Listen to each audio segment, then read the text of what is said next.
All right, we're moving into chapter 4 now. Chapter 4 is on the laws of motion. We'll deal with Newton's laws. See quite a bit of vectors here as well, and then also some of the kinematics that we've already used. We're going to talk about forces. A force is simply just a push or a pull on some object. That's sort of the second grade definition, but it's fairly accurate and complete. So it's a push or pull on some object. We can talk about two broad classes of forces. We can talk about contact forces. And contact forces require contact between two objects in order to be conveyed. So if I push a box, I have to actually touch the box, come into contact with it, in order for that force to take place. Another type of force that we'll deal with quite a bit this semester and next semester are called field forces. These do not require contact.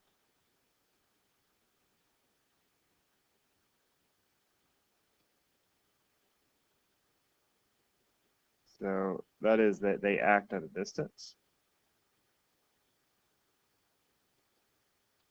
And it's not fully understand how these act, although I feel like I have some fairly good understanding, but not fully.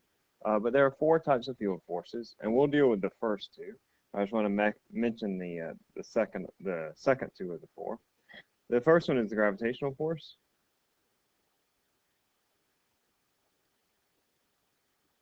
We've already talked about this one, or referred to it anyway, when we talked about gravitational acceleration, because this is the force that actually causes that acceleration.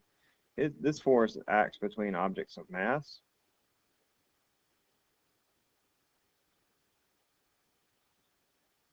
The second is an electric force, which we'll get into quite a bit next semester.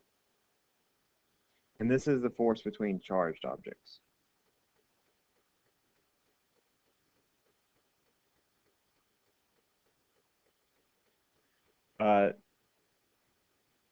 The other forces involved in atomic processes, that is the strong nuclear force,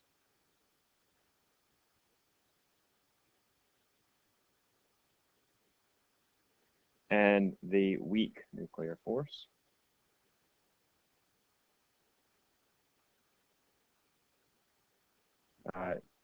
Just sort of for reference, this is just between subatomic particles. Again, we're not going to get much into these.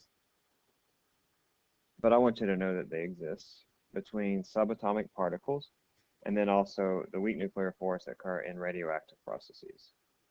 So radioactive decay.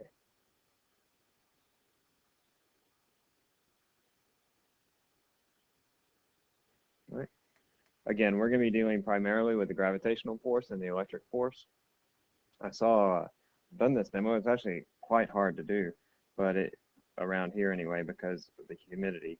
But if you take a 2x4 and you balance it on a watch glass, which is like a little plate that's inverted, so it's balanced on this very sensitive fulcrum, you can actually move this 2x4 just by using a charged object. I might try to do this next semester, and we'll see.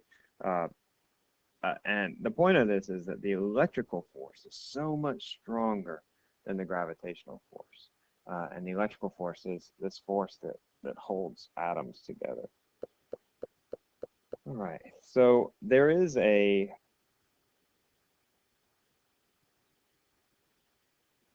let's see, strong and weak nuclear forces. These act at very short distances on the atomic level. Whereas the gravitational force act at very large distances.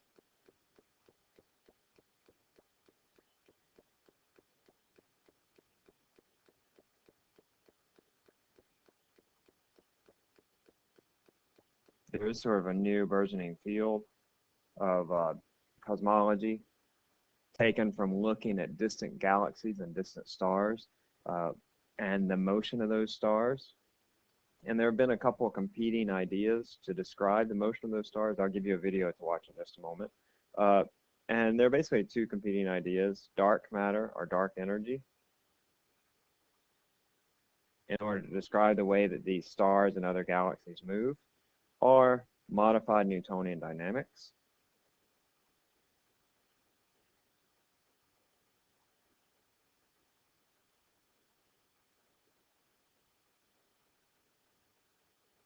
In short, when you look at galaxies, you find that the stars within them are moving more quickly than you would expect.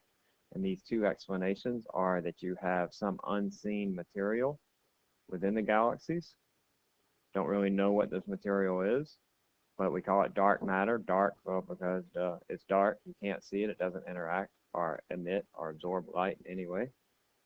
The other is that perhaps the laws of Newton, the laws describing the gravitational forces, the Newtonian laws, don't act in the same way as they do on short distances. So we know that Newton's laws have been proven over and over and over again on the Earth and even in the solar system and what have you. But perhaps on the scale of very large distances, that perhaps these Newtonian dynamics have to be modified in some way. And this is called mond.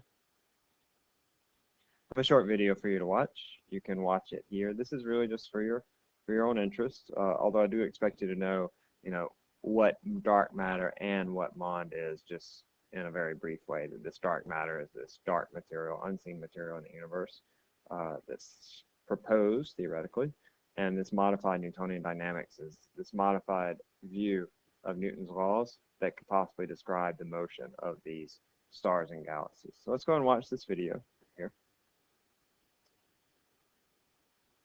All right, let's move on to Newton's first law. Newton's first law says that an object moves with constant velocity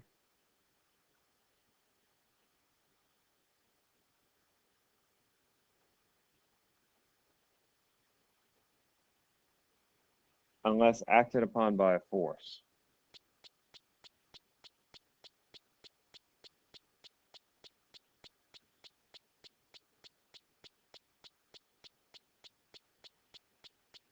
Now, this was fascinating. Now, Newton, what he was saying basically is that you have an object at rest, if it has zero velocity, that in order to move this object, you have to apply a force to it. He's also saying that if you have an object that's moving at constant velocity, in order to stop that object, you have to apply a force to it. All right, so whether your object is at rest or moving at a constant velocity, in order to change its motion, you're going to have to apply a force.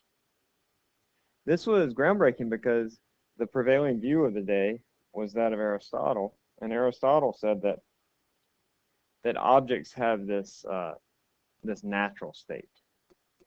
I believe that objects had a natural state, and that natural state, of course, was that objects are at rest. So he would say that if you have a constant velocity, then that object is going to tend towards its natural state. And this was fleshed out by observations, because if you had some moving object in the world, then like say a rolling ball or whatever, then it would eventually stop because of, we know now, the forces of friction.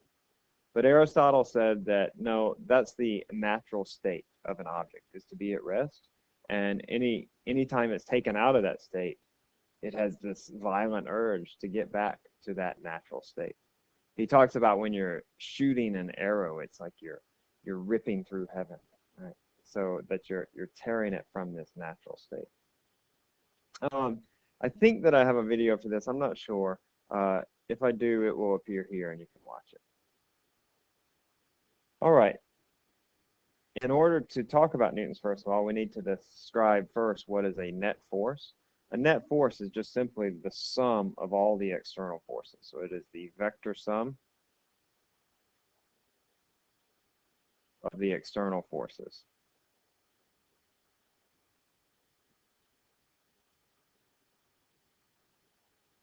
So for example, if I have an object and I have a force of 5 newtons here and a force of 2 newtons here, the vector sum of this would be 5 newtons minus 2 newtons, which will be 3 newtons.